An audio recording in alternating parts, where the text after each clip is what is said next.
warahmatullahi wabarakatuh. Jirtu hordoftoota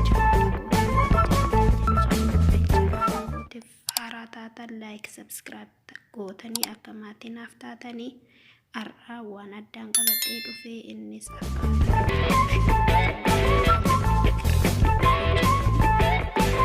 warroonni chaanaala kootii faaraataatan like subscribe godhaa isiniin jedha. Akkuma viidiyoo beeksisa irratti isinii maxxanse wanti daanteelii yookiin kirooshiidhaaf barbaachisu kirrii yookiin immoo kirooshii sin barbaachisa yookaan kuula jechuudha. Amma hin jalqabna hanga dhuma viidiyoo keenyatti nu wajjiniin turaadha jechuudha. Duraan dursinee kirrii ol keessaa fudhannee dhahanna yookaan hojjenna ol keessaa fuunee kirooshiidhaani. Kirooshii akkuma dura isinii himee abbaa lama sin barbaachisa. Warri viidiyoo jalqabaa hin ilaalin duubatti deebitanii kirooshii fi kirrii hanga sin barbaachisu ilaaluu hin dandeessani. Amma osoo daanteeliin jalqabin dura irraa olee dhoofna. Kun akka kanatti si'a 7 ol keessaa fuunee dhoofna. Funyaan 7tti goonaa jechuudha yookaan immoo uraa 7 akka gizee naannessinee dhoofnu ol keessaa nu bahutti. Amma hin garagarfanna. Yeroo 7 dhoofne kaane hin garagarfanna ol keessaa fuuna yookaan handhura geengoosaa jechuudha. Handhuratti goona. Amma handhuratti hojjechuu fi garagarchine bakka jalqabaa sanitti fuudha. Ittiin fuuna kirooshiidhaan. Yeroo fuunu kana 3 ta'a. Amma 2tti deebi'a. Amma immoo 1 ta'a jechuudha. Kun amma 1. Amma 4 dhoofna. Yookaan funyaan 4 itti uumna. Deebifnee jalaan baafnee fuuna. Funyaan bakka funyaan geengoo uumne sanitti geengoo san keessatti gad deebifnee keessaa ol deebifna. Amma 1tti galchina 2 goona. Achi kaafnee 3 ta'a yeroo achi ol deebi'u jechuudha. Amma 2 ta'a. Inna hordoftoota koo akka kanatti warri kirrii dha'uu dandeessan yookaan warri kirooshii dhooftan kirooshii dha'uun baay'ee barbaachisaadha. Maaliif bareedina mana keessanii biffee keessatti karabootii yookiin shiniirra buufachuu, soofarra buufachuu, iddoo babbareedaa televizoonarra buufachuu wantoota addaatiif hojjechuun baay'ee barbaachisaadha. Warri dha'uu dandeessan hin dandeessanii ijoollee barsiisadha yaa baratanii. Namni tokko kan dha'ee gurguraturre hin jira maallaqa guddaa qaba. Daanteeliin biyya keenyatti beekamaadha. Meeshaa aadaa keessa isa beekamaadha. Isa bareedaa isa meeshaa mana keessatti ittiin bareeffatanii. Kunoo waan xiqqaa ta'eef isinitti mul'anne sirriitti yeroo guddate sirriitti mul'ata.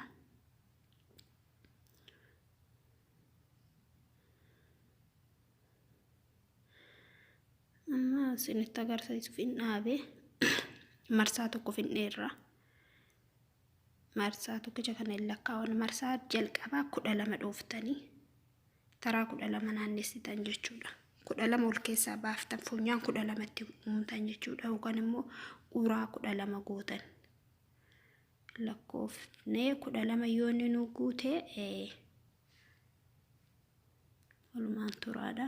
Amma 12 lakkaawwanne 3 osoo funyaan keessaa seensisanii dura 3 dhoofna.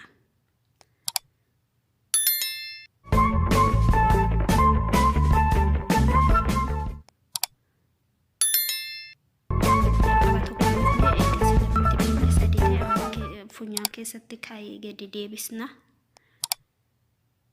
Funyaan keessan baafnee fuuna.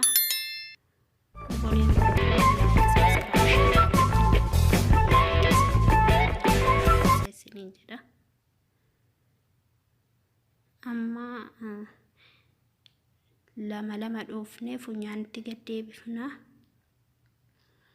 Funyaan keessan baafna yookaan uraasaa keessan jechuudha.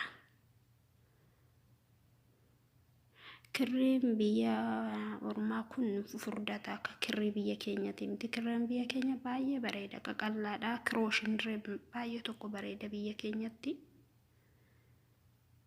Asitti immoo kirrii isaati furdata. Kirooshin isheedhee namaan fuudhu. Kunoo booyi lama yookiin dhagaa lama olirraa siskinee dhoofna. Achii kaanee maazana yookiin immoo tartiiba akkas karaa fakkeessine itti uumna jechuudha. Maazana afur yookaan karaa akka daandiitti afuritti baafne. Innaa kana fakkaataa obboleewwan koo yoo gaaffii qabaattan koomantii jalatti naa barreessaa. Yoo isinitti toles yaada keessan koomantii jalatti barreessadha. Amma guddatutti sirriitti mul'atu.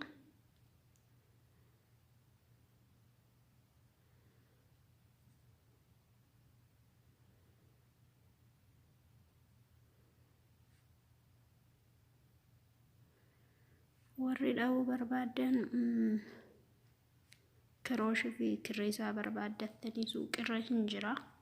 Ijoolleen biyya Arabaa jirtan ijoolleen hedduun koomantii tokkokkee fi kaawwii jalatti koomantii barreessitanii eessa jirtaa eessa argatte naan jettanii suuqii yoo gaafattan hin jira. Ijoolleen biyya Arabaa jirtanis suuqii gaafattanii maqaa isaatiin an argadheetuma bitee suuqii Habashaarraa.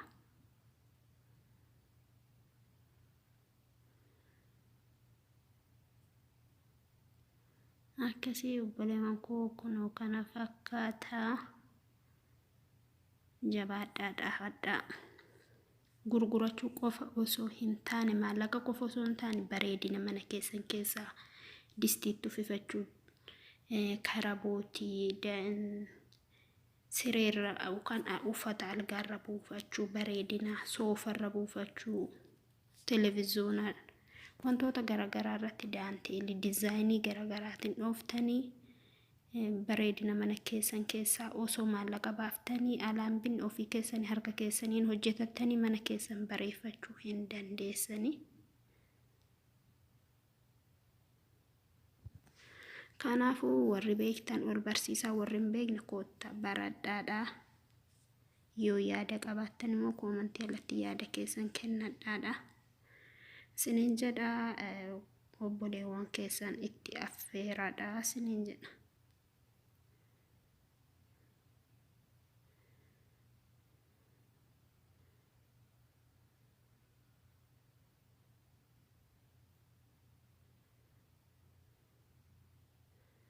Kirrii immoo harkatti yoo marattan sinii wayya.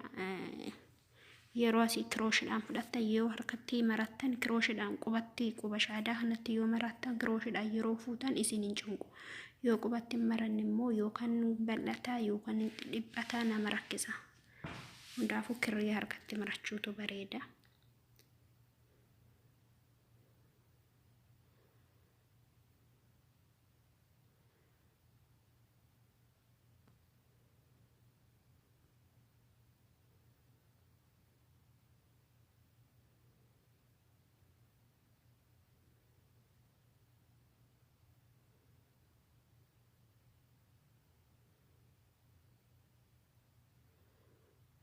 Akkasii obboleewwan koo yeroo biraa immoo dizaayinii addaatiin olitti deebinaa viidiyoon daqiiqa waan dheerateef kutaa itti aanu itti fufa. Gamanummaan warroota laayikii sabskiraayibii tuqxanii akka maatii naaf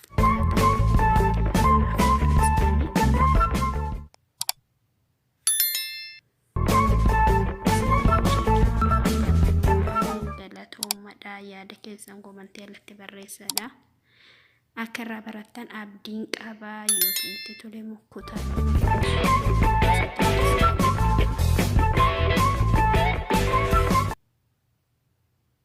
sinin jedha. Obboleewwan koo turtii gaarii isinii haa ta'u. Warroonni immoo koomantii jalatti naa barreessitanii jajjabaadhuu naan jettan hedduu tokko galatoomaa. Warri na jajjabeessitan warri